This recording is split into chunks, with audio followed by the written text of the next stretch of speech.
Introducing Shop, Click, and Pick, the simplest way to support those doing good. We understand that shopping is a necessity, and with a slight adjustment, you can make a huge difference for those in need. Here's how it works. Visit communitypayitforward.us and navigate to the Find Your Partners tab. Discover our verified giving partners, trusted allies ready to meet your needs. Shop with any partner that resonates with you. Click a picture of your receipt or invoice. Pick a mission partner you wish to support and use their QR code to send a receipt to us. Then all you have to do is sit back and enjoy your purchase, knowing you've made a meaningful change for someone in need. Community Pay It Forward amplifies your business's impact by sharing your story with those who require your services, rallying support for those who need us all. Because no one needs to go it alone when we all come together.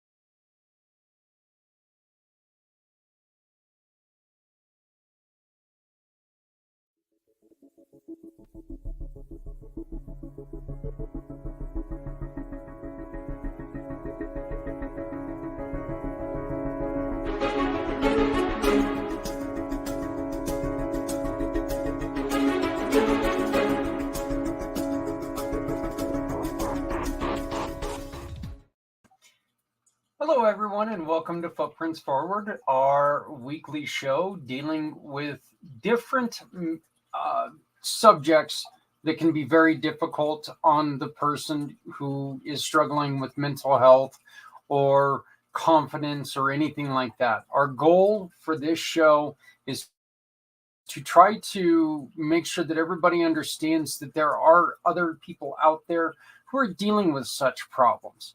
These problems can be overcome, not fixed. You're not broken. That's the thing. We don't need to fix you. You're not broken. You're having an issue.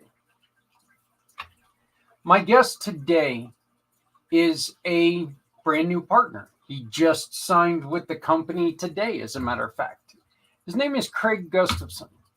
Craig is a Navy veteran and learned, as you'll hear, pretty early in his life that things were a little bit different for him.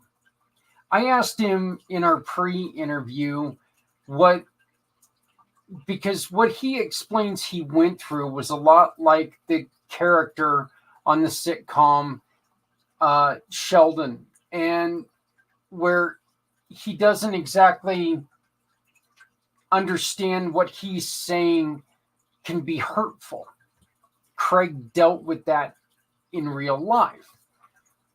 In our pre-interview, I didn't ask him on the show. In our pre-interview, I asked him, what do you think of that character? Wondering if it was something that he felt insulted by the character, or if he felt encouraged by the character because it was explaining something that he went through. And he said, I am glad that he found a support system.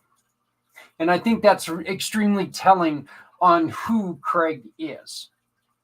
And Craig has a very, very soft-spokenness about him, but very upfront and confident.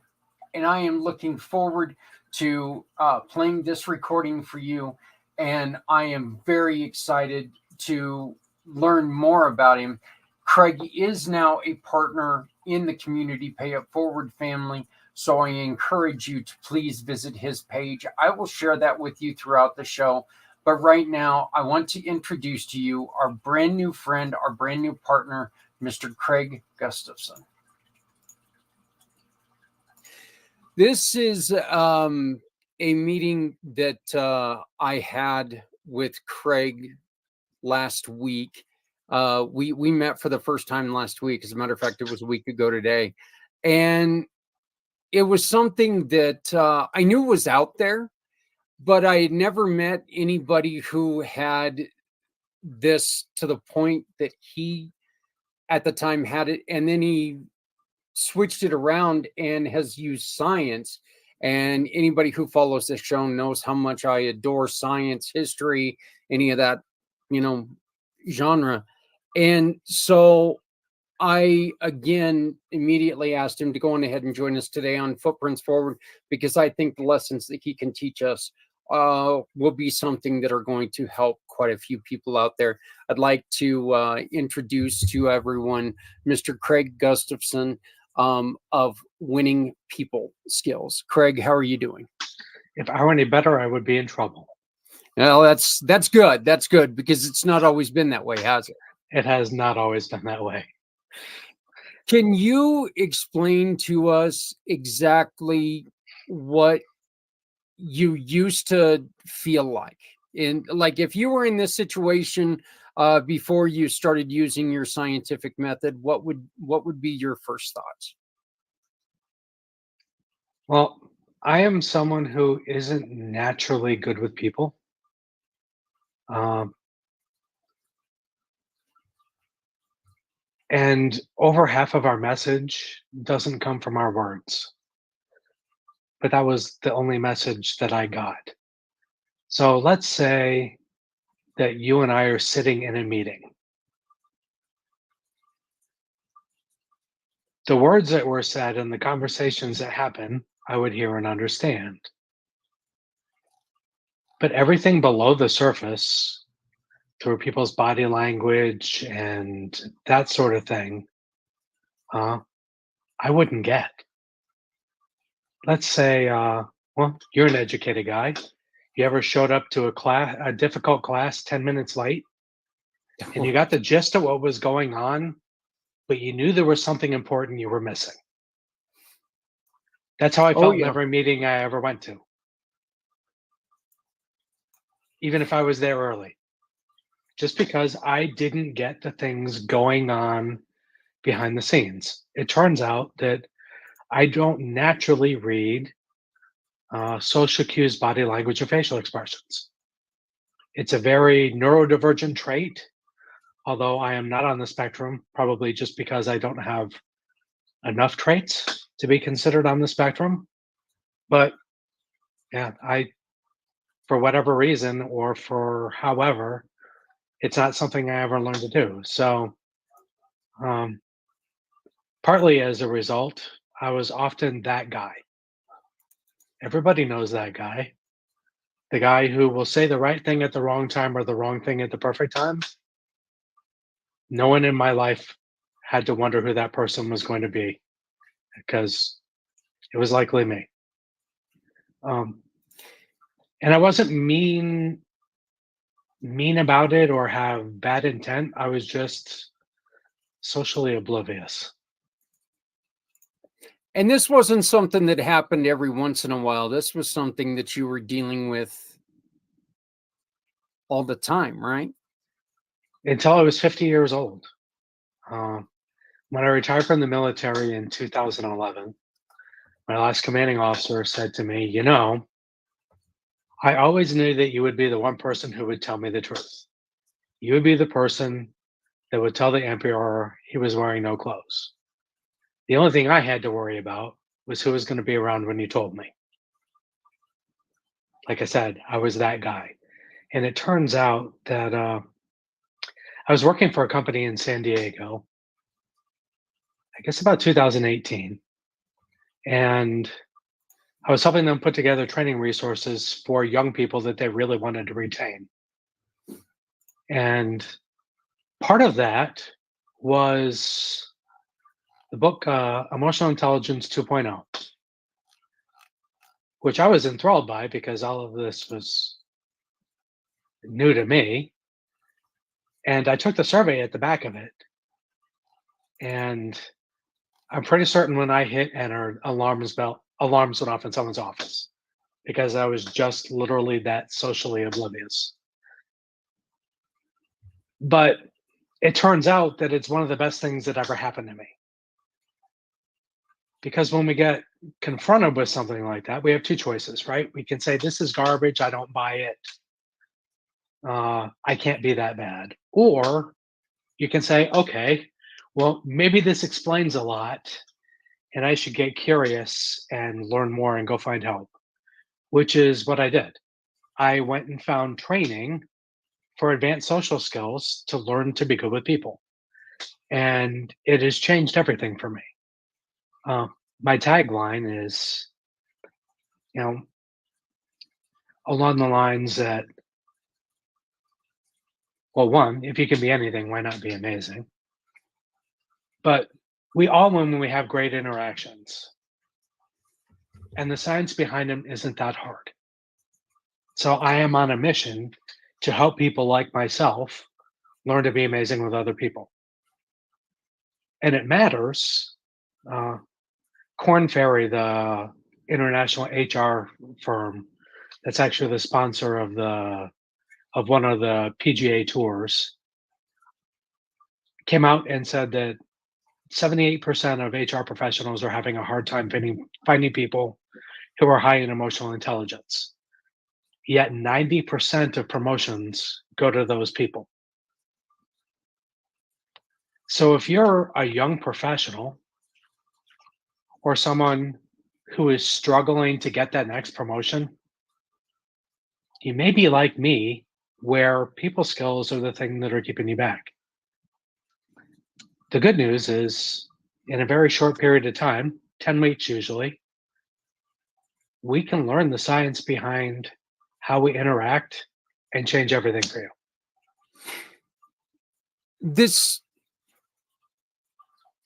This formula, what are some of the things that can help? Like what are some of the telltale signs that this can help people to improve on? Well, for me, after I took this class, I went back and I took that survey again. And instead of being in the upper 50s, low 60s, my scores right away were up in the 85th percentile. So learning to read social cues and learning to read people changed all of my interactions very, very quickly. Like I said, it's a science. And the great thing about it being a science is if we invest a little bit of energy into it, just like algebra, we can get better at it pretty quickly. But Korn Ferry actually went out and said that this is going to, in the digital age, this is going to be the next currency among the people who are successful and those who are not. Because in an age where fewer of us spend time in the company of people, it's even more important to be good with people when we are in the company of others. The specific skills that they're looking for is people who are willing and able to have a difficult conversation in a kind way. Okay. When COVID comes along, and now we sit, as you and I are right now, hundreds of miles away from each other, but this is how we communicate. Does this make it harder for somebody to interact with people in the real world? Yes, because even though we're seeing each other on screen, we're still not getting the whole message.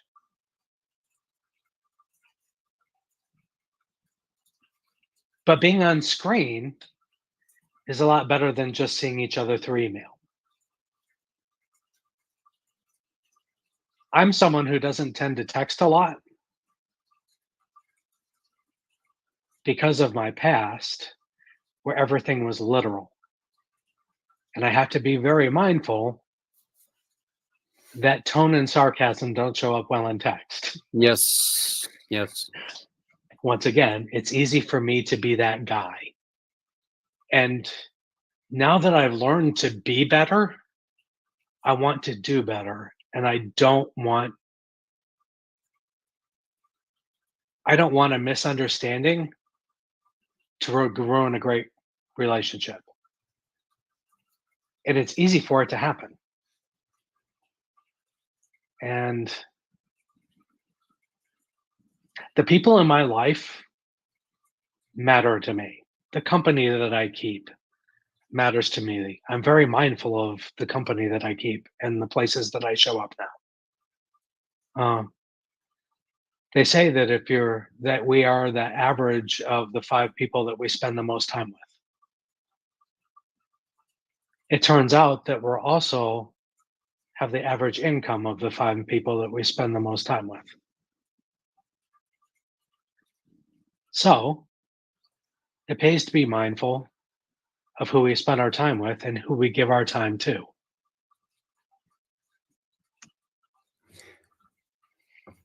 I understand your hesitancy on texting. Um, I'm the kind of guy that likes to make sure that my sense of humor, who I am, comes across in everything I do. And one of the biggest problems that I have, Dog had to make Of an course. appearance during the podcast. She is the co-star, I guess. Um, but one of the things that I always used to do is I always used to write in things like I was talking, just talking to us. And my son, who's an English teacher, he's a English major, and he finally had to sit me down and go, Dad, when you write it, it doesn't make any sense. He said, you can't tell if you're joking or if you're being, if you're hurt about what you're saying. You can't, there's no cues there. And so I understand that completely. And texting is, I mean, how many fights have been started because someone's saying something, and even if it's completely innocent, it comes across as something that's very, hurtful.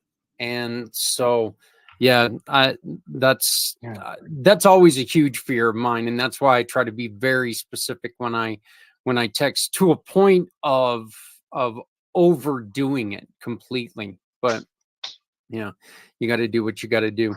Because I'm someone who tends to be pretty direct to begin with. Yeah. As my wife says, my wife learned very quickly in our relationship, if you don't want an honest answer, don't ask. Yeah. Just I can't not be that way. The thing is, if you spend time with kids and you have a basket of green apples and there's one red apple in the basket, what apple does everybody want? Oh, they're going to want the red apple. They're going to want the red one.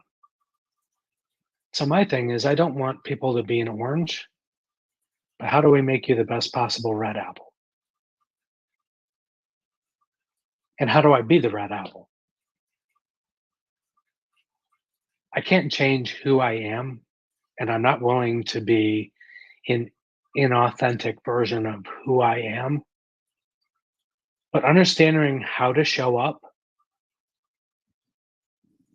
and how to be good with people matters to me, because I've said a lot of things unintentionally and hurt a lot of feelings in my past. And now that I've learned not to, I'm very mindful of it. So, like you. Yeah. Do you now kind of take and sit back for a second before it comes, when it goes brain to mouth? Do you sit back for a second and go, am I going to say the right thing here? Is that part of what you do now, or is it still just, brain, here it comes? Hope for I'm the more best. mindful now. But I try to be not inauthentic, but how do advertisers get to us, right? They prime. Hmm. Why can't we? Stuff like things that we overlook all the time when we have non face to face contact, right? You and I emailed a couple times. Yeah. So your email wasn't our meeting, it was our next connection. The two mean the same, but they're not the same. Yeah. Yeah. Right? What about eye contact and posture and stuff like that? Does that all have to do with this method? They are part of the science, and eye contact actually tells us a lot about the relationship that other people think that they have with us. Uh, you can't really do it on camera, Hmm. but people tend to power gaze in business situations. They tend to look each other right here. In social situations, like when you're talking with a friend, you use more of the whole face. Uh, and if someone is actually romantically interested in you, they'll actually go as far as here. Understanding that when you're having a face to face contact or interaction with someone actually gives you a lot of clues about who they think you are to them.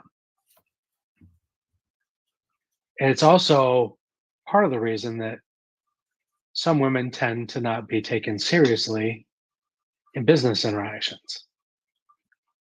Because as young girls, women often are taught to be very social and be nice and get along with other people. So they often tend to social gaze, looking at the whole face, while men are power gazing. And they miss that in business relationships. It's kind of interesting. I know one of the biggest problems that I have, Craig, is due to the accident. And when I'm talking to somebody one on one, I get so distracted by everything because I'm deaf in my right ear, and I can hear everyone else's conversation out of my left ear. And when I'm talking to somebody one on one, it is so I don't know why my phone is talking to me, but sorry about that. See what happens. See?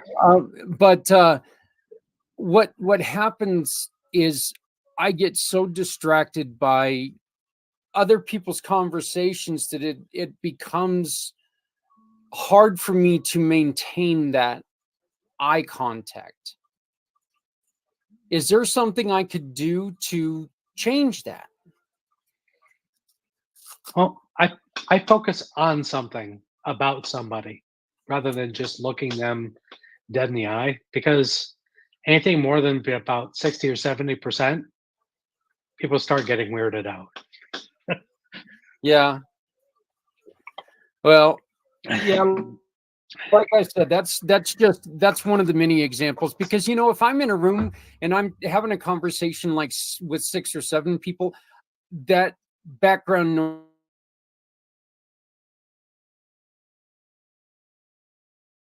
But if it is this conversation, Well, if I really struggle in public places because my military background, a lot of my hearing I have actually lost. So when there's a lot of background noise, uh, I struggle to have a conversation with my wife at dinner. And at first, she would get really offended, but I'm like, hey, I just if you want to have a conversation and not just be social, we need to go someplace that's more quiet. But Yeah, public places just can be very difficult for me. So I get it. Um, yeah, going ahead. I'm sorry. No, I get the struggle there. So I'm mindful about where I am when I want to have a conversation that matters to me. Like I enjoy going to church, I enjoy the music, but if you want to have a conversation with me there, we're probably going to have to go outside. Yeah. Well, it is actually kind of nice to, and of course, this is one of those things that, when you were struggling with this, you didn't want to feel different, and nobody wants to feel different. And it's really hard for people to understand sometimes that, and like, especially, a couple months ago, I went to a business coaching seminar, and it was one of those things that we were supposed to stand up and talk to each other. And I got so nervous in that situation when I can usually, I mean, if we're in a room where it's just you and I can sit there and talk to you all day long, look you right in the eye, have no problem. But if I get distracted by other people's conversations, I'll start to answer their questions and realize I'm not focusing on this person because just the noise overruns my brain. And that's difficult. Um, so I'm truly interested to continue to learn more about what you're doing. Um, why this is the name of the business, and this is a very important question. Why winning people skills matter? Why do they matter?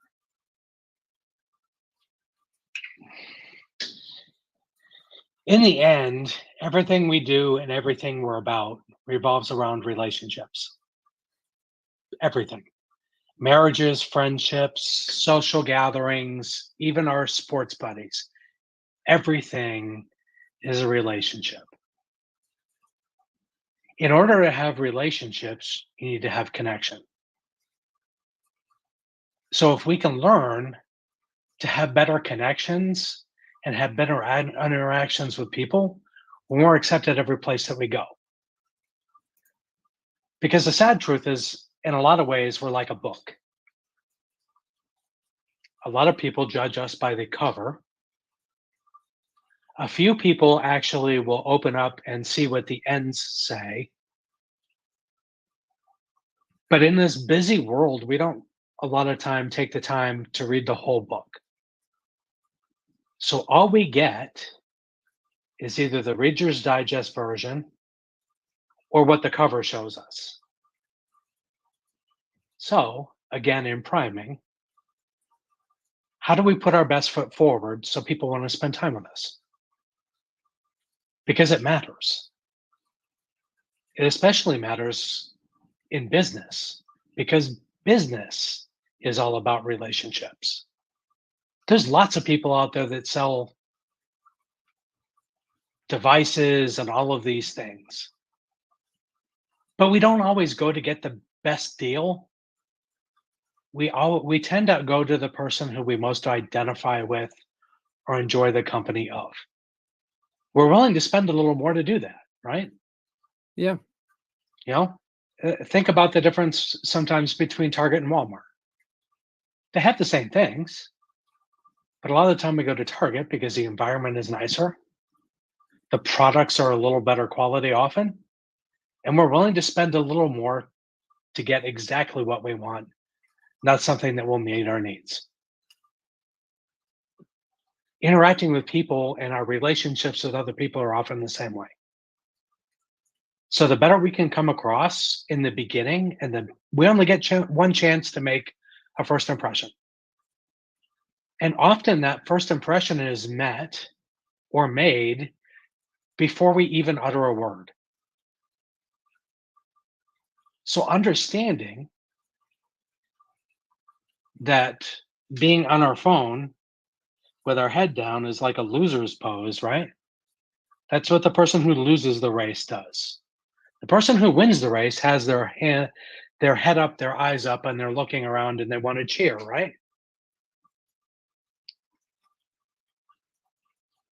So leave your phone in your pocket. Go meet people. It matters. If you know you're going to be distracted, eliminate that distraction. I'm forever in trouble with my wife for not even having my phone with me. Yeah. Yeah. That's kind of funny. I'm always in trouble because I've got at least one of the two with me, and then we'll go somewhere and I'll have both of my phones and the iPad, and she'll be like, "You're just ridiculous now." So, If I go someplace with my wife, I often intentionally don't even bring my phone with me because most people, if it's actually important, are going to call her anyway. yeah, But then I don't have to worry about being the distraction. yeah, that is true. You know what's funny though is that my wife and I we definitely have two different worlds. Okay, my business is what we do, yet her business is the paranormal. So there's two different, way different sides, so people don't call her to get a hold of me, that's for sure. And if they call me and ask me any of the questions that she can answer, I'm going to be, what? No, here. So, um, I wanna kind of go back to one of the things that you were just saying about the Walmart example. That's one of the reasons why we love working with people like you, Craig, is because I use this example quite often. I mean, I live within walking distance of a convenience store, but I would rather get in my car and drive a little bit down the road to go to this other convenience store, because when I walk into this one here, the kid is sitting there behind the counter on his cell phone, picking his nose, doesn't acknowledge me, doesn't know anything about me. Yet if I go into the other one, I walk in there and they're like, "Wow, your devils really took it in the gut last night, didn't they?" And I'm like, "You shut up." Even those insults, even those little jabs, that proves that they know who I am. That proves that they understand me, and shows a little bit of respect to who you are. So, and that's just something that you as a customer, it just makes you feel like, what, I'm where I belong. I don't belong in the other one, even if it's for a simple transaction, even if I'm going in for, you know, uh, God forbid, a microwave pizza or something like that, Hey, you know. So yeah, the thing about me, especially in my past, is there were people who loved me. There were people who definitely didn't care for me, but nobody was undecided. yeah, yes, yeah, yeah. Uh, Um, let's go into your past a little bit. You are a veteran. I am. Uh, how and you and I did talk about this a little bit when we first met. Can you tell me about some of the difficulties you had when you were in the service? Well, when I speak publicly, one of the things I say is that, hi, I'm Craig and I'm a recovering social misfit. And part of that is because in many ways, I did life backwards. Most of us run off and get an education and find our way to find our thing. But I actually started with my dream job. And for 26 years, I was a submarine sailor in the United States Navy. And I absolutely positively loved what I did. Even though I wasn't great with people, I was good enough at what I did that I could not be ignored. But at 26 years, the shelf life was up and I was voluntold to go retire. So now, this thing that I've spent my life doing, that I've built my identity around, I'm no longer a part of. the rules of that community were very different than those of society. So I literally felt like a squid out of water. And like many veterans, I struggled when I got out of the service. And, I was in plenty of situations that you could probably identify with PTSD or something like that. But that's really not why a lot of veterans struggle. A lot of veterans struggle when they get out because when you're in the service, not only are the people you work with the people you live with, there's no escaping it, and they are your life. But when you get out of the service, the rest of the world isn't that way. People in the civilian world, they go to work, they do their job, they come home. When you're in the service, you literally live your job. The people that you work with are your family.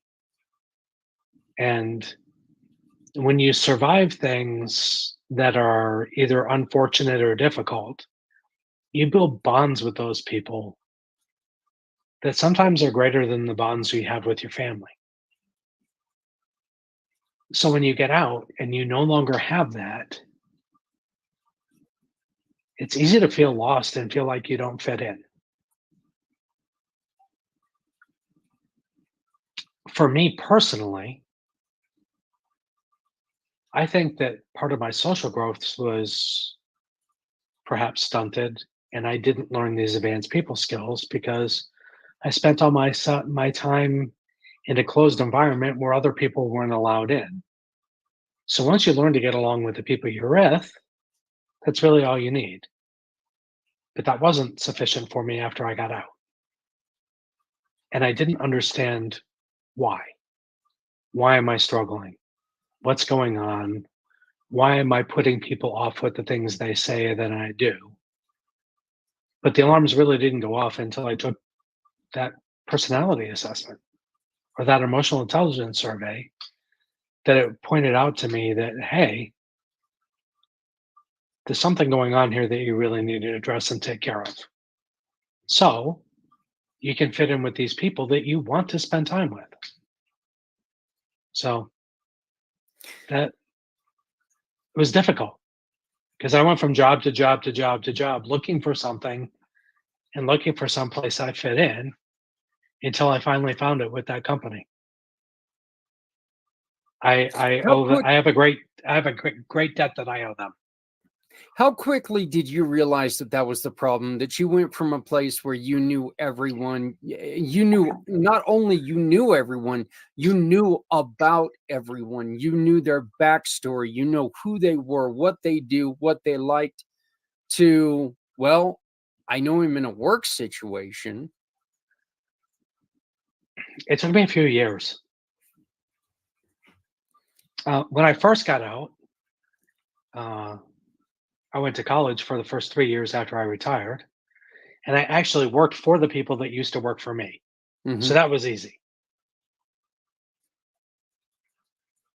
But then I after I got my degree, I got hired on someplace that was completely different community, and I really had a hard time understanding why I didn't fit in.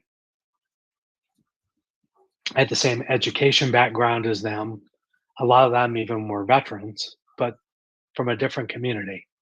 And I just struggled to fit in and play nice with others. So, and I didn't know why, but I knew that I was always that person that was likely to say the right thing at the wrong time or the wrong thing at the perfect time. Just, caution be sure brain is engaged before the mouth goes in gear. And I didn't say things to be mean, just as I guess as my wife still says, just because you think it doesn't mean you have to say it, Craig. I still have a tendency to struggle with that. So Yeah, yeah. Yeah, I understand that. Hey, are are we doing a disservice to kids who are not maybe emotionally and mentally mature brain-wise by putting them into this situation and then releasing them back into society? Are we doing any damage to them, or is it really kind of on a person-to-person basis? Some handle it more than others, or you know, or is there maybe a different way that we could do this? I think that the military does a lot better job now than they used to about getting people ready to get out. For me, they sent me a week-long class and said, "Here you go." And I literally came back off deployment and I was retired 2 weeks later. So, uh, but I think a lot of people figure it out quickly, but those who don't and are like me, I just want them to know that there is actually training out there to learn to be great with people. Whether you come to me to get it or you find it someplace else, do yourself a favor and just go find it. It changes everything in your world. It changes your relationships. It changes how you see people, how people see you. Um, and I think people that I really would like to spend time with are young people, probably just getting out of college.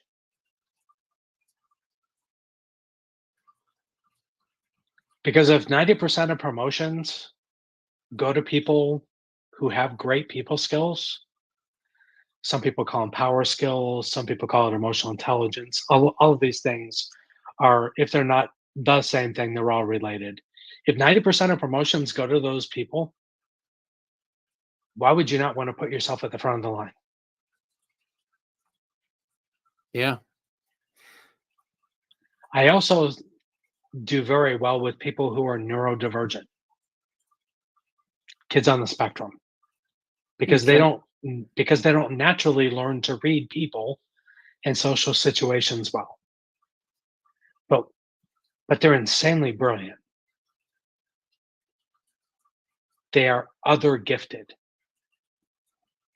But if we can set them up to thrive socially, how much less stressful is their life? And how much faster can they learn to thrive in the world with the rest of us? I think it's important and I think it matters. I would like to be that agent of change. Yeah, and I think that the statement that you just gave us, I think that that is something that is very important because you end your conversation with what you just said. You know, be the agent of change for someone like you were me, is the way that we ended our last conversation. And I appreciated that. I really did. I appreciated that greatly. When, Craig, when was it that it really came to your attention that you were socially awkward? Was it when you were young? Was it when you got into the middle or high school? When did it become very apparent that, I'm different than everybody else? And then after that, when did it start really causing problems in your life? Was it immediate or? I think I was always a little different. Mhm. Uh, I've always done pretty well one-on-one with people. Where I really struggled was in small groups. I was that person who didn't read the room, who would be abrupt, who, I don't know, maybe it was too honest or honest at the wrong time. But I joined the service at 19 years old and I went off and a lot of people around me were like me. You know, they say that submarine sailors tend to be a bunch of misfits that somehow have figured out how to get along and get the best out of each other. for a common good. Yeah, and that's kind of one of the that's actually one of the things that you said, is that you had mentioned that you were probably put into the best situation for you being with, you know, the fewer amount of people in a submarine, right? I mean, Well, I knew when I was a very young person that I wanted to be a submarine sailor. Because the first time I went down on a submarine, I was in third grade, and my dad was the senior enlisted guy on board. And of course, everyone was much nicer to me the first time I went than when I went back as a junior crew member. yeah, funny how that tends to happen, right? But I was always enthralled with something and understanding how it worked. And like, I was a kid that liked to putter with cars. I liked to putter with mechanical things to see how they worked and what made things tick. And I was always pretty good at it. Uh, I wound up being in military logistics when I entered the service. They did a phalant test on me and discovered that I'm mostly red green colorblind. So that that they were pretty upset that they couldn't turn me into an engineer because I couldn't play with valves and I couldn't play with wires. So for obvious reasons, but Yeah. uh, but I knew right away that I had found my home and found something that I was good at with people that I understood. So when I retired in 2011 at, you know, what, 44, 45 years old, is really when I discovered that I did not do well with people. And I didn't really understand why. It's interesting because I'm exceptionally outgoing and I'm completely unafraid to get on a stage and talk to 500, 1,000 people. Yeah. But that didn't mean I was a good communicator. And it took me a while to understand the difference and how to learn to become a good communicator and someone who interacted well with people. There is a huge difference between a good speaker and a good communicator, isn't there? There is. And I write well. I enjoy the company of people. I love teaching. I love facilitating training. Uh, all things that I did a lot of when I was in the military. But group interactions are just something that I always, always, always struggled with. Okay, let me ask you this. If somebody comes to you and they say, Craig, I suffer with blank, can you help me? What is blank? Reading people and reading social situations. Or networking. There's a strategy and a way to be good at a networking meeting, right? Learning to be engaging with people, the signs of eye contact. There are how to use our hands, where to go for a meeting. All of these things matter because there's lots of people out there doing often the same thing we are. What makes us different? But understanding how to have a conversation sets us up for a strategy to have a conversation. And one of the things that I tell people is if I ask you, who is most people's favorite subject? It's themselves. Usually.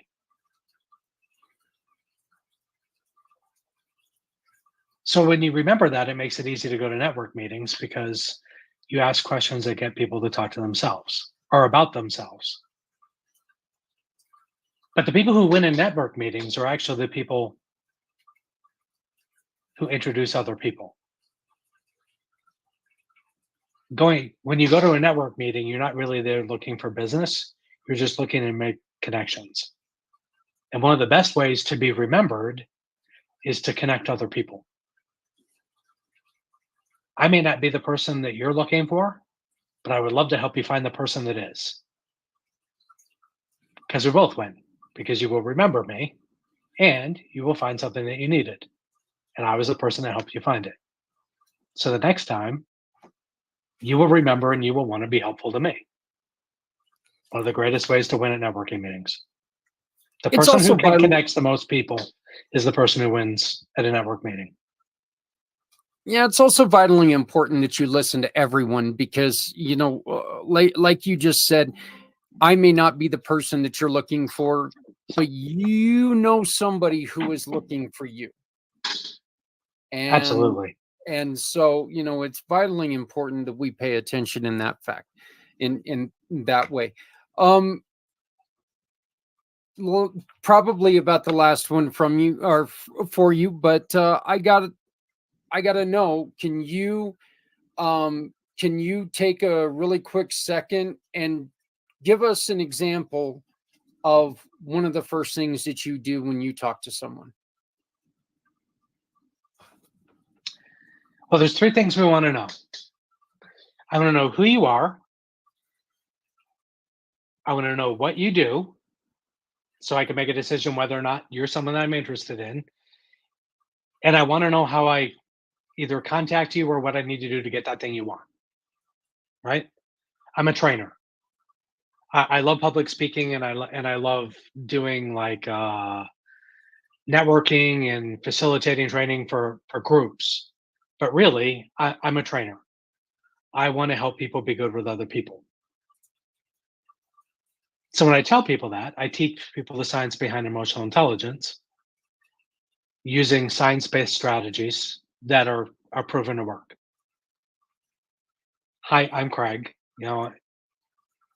I teach these skills. I have a 10-week class. Okay. So people know either they're my person or they're not my person. But when they go on and meet someone else, they may keep me in mind. A lot of the time, I tell people I recognize that I may not be the person that you're here for, but I want to know about you because I may need your service, or I may need someone who knows your service, or I might meet someone else here who wants your service. So please tell me about yourself. Sometimes I just build friendships that way. It's you know, li- life is a tapestry of many colors, right? Yep, that's So that's absolutely true. Is there anything that we forgot to mention? Is there anything else that you would truly like to bring up? no, just if what I have to say resonates with you or someone that you know, please reach out to me. Uh, because when I was in the service, I loved what I did, and it took me 10 years to find this place again. That I love what I do again, and like I said earlier, we all win when we have great interactions. And I would love to help be the agent to change for you or someone that you know, because this matters. And the HR professionals of the world are saying that this is going to be the next social currency, being good with people. And I really want that gift for other people because we all win when we have great conversations. Yep, absolutely. What is the easiest way, Craig, for people to get a hold of you? Email me, Craig at Escaping Social Awkwardness. And you've got a phone number? 760-443-8126. So, The odds are that you will get my voicemail because I I actually check my voicemail a lot of the time here from my computer. Nice thing about having a Mac and having an iPhone. But yeah, I don't. A lot of the time, I'm someplace where it would be inconvenient or awkward for me to be on the phone. But I do return calls, and I'd love to have a chat with you. I greatly appreciate appreciate it. One of the greatest things about Craig, he is now part of the Community Pay It Forward family. So anytime that you hire Craig, he is going to give a portion back to the cause that you love. So if you are looking to make improvements on yourself, better yourself, and get yourself in line for that promotion, get yourself in line for feeling better and stronger about you and yourself, you call Craig, hire Craig, and then you also get to help somebody else stand up on their own 2 feet. Craig, I want to say, first off, welcome to the family. We love having you here. I am so excited to hear about this journey. You are on you're just now getting started, so this is something that you're really hoping to make a huge difference for. And we're here to support you any way that we can. I greatly encourage everybody to go to escapingsocialawkwardness.com. Once again, that's escapingsocialawkwardness.com. Go and check it out. The stories, everything on there is just wonderful. Gives the example of the book. Why don't you go ahead and give credit to the book that you read that changed your life? It was Emotional Intelligence 2.0 is one of them. And the fact that I decided to try and make a business out of this was actually from Richie Norton. He has a book called The Power of Starting Something Stupid.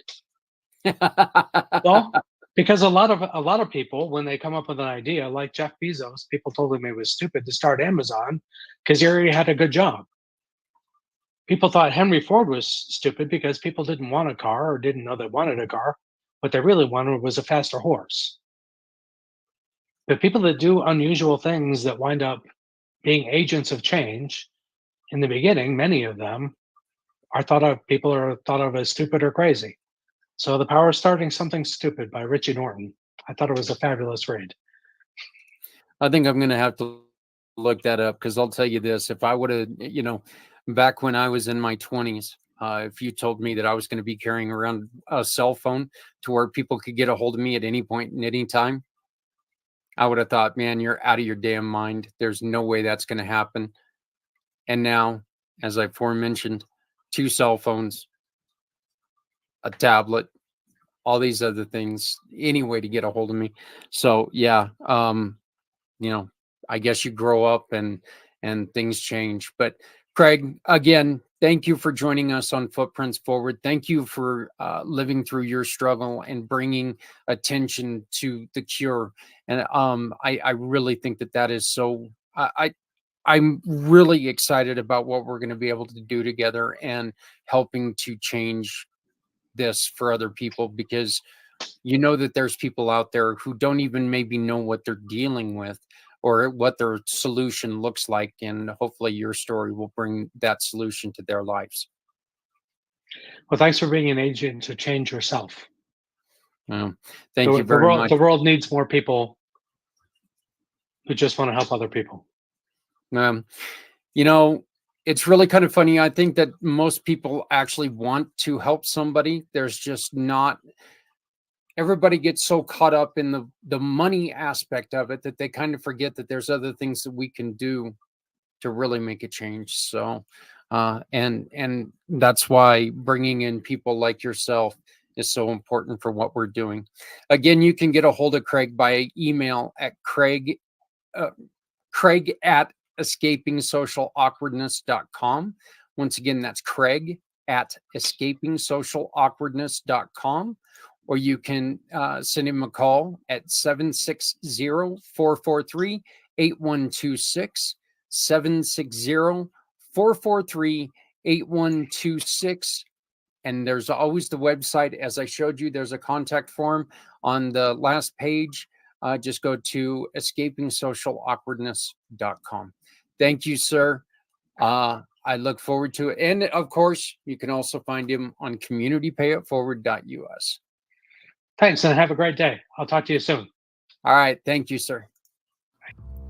Introducing Shop, Click, and Pick, the simplest way to support those doing good. We understand that shopping is a necessity. And with a slight adjustment, you can make a huge difference for those in need. Here's how it works. Visit communitypayitforward.us and navigate to the Find Your Partners tab. Discover our verified giving partners, trusted allies ready to meet your needs. Shop with any partner that resonates with you. Click a picture of your receipt or invoice. Pick a mission partner you wish to support and use their QR code to send a receipt to us. Then all you have to do is sit back and enjoy your purchase, knowing you've made a meaningful change for someone in need. Community Pay It Forward amplifies your business's impact by sharing your story with those who require your services, rallying support for those who need us all. Because no one needs to go it alone when we all come together.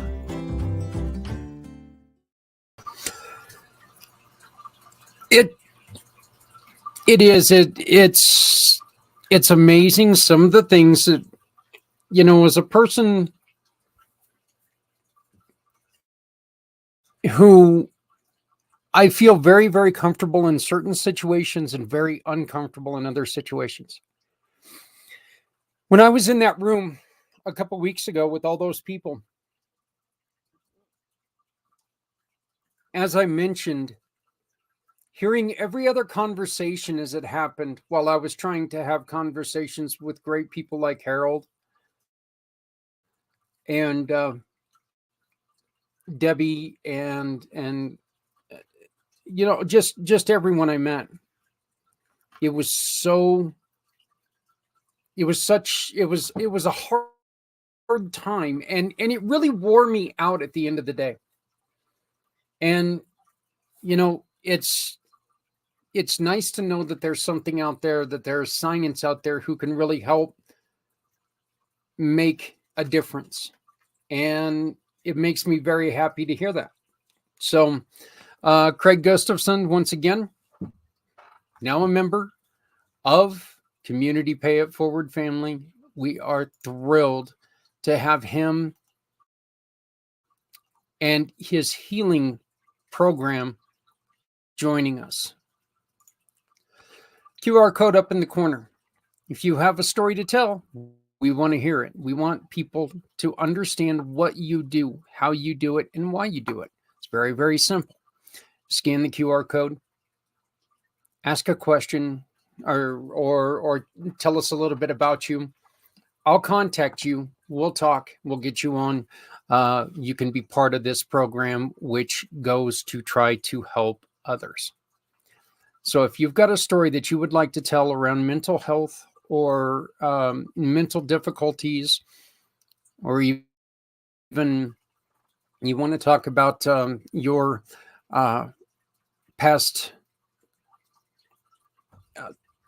knowledge of suicide or history with suicide or whatever, we want to talk about it. Okay. We're not going to focus on the bad as we did with Craig. Our main focus is figuring out what we can do, because you know what? No one needs to go it alone when we all come together. And if we're all telling wonderful stories, these stories will get out to other people. Hey, everybody, that's it for me. I want to thank you very much for joining us again on this wonderful Monday. Please remember to love somebody out there, because somebody out here loves you. Take care of each other. We are all we've got, but, that's enough. And just to let everyone know, we are going through a very, very difficult time in this country. Just remember that if we work together, it's still going to be a difficult time, but it won't be as crappy. Being able to talk to each other is going to make it a little bit better. So let's make sure that we, talk to somebody we haven't talked to in a while. Reach out to them and say, hey, you know what?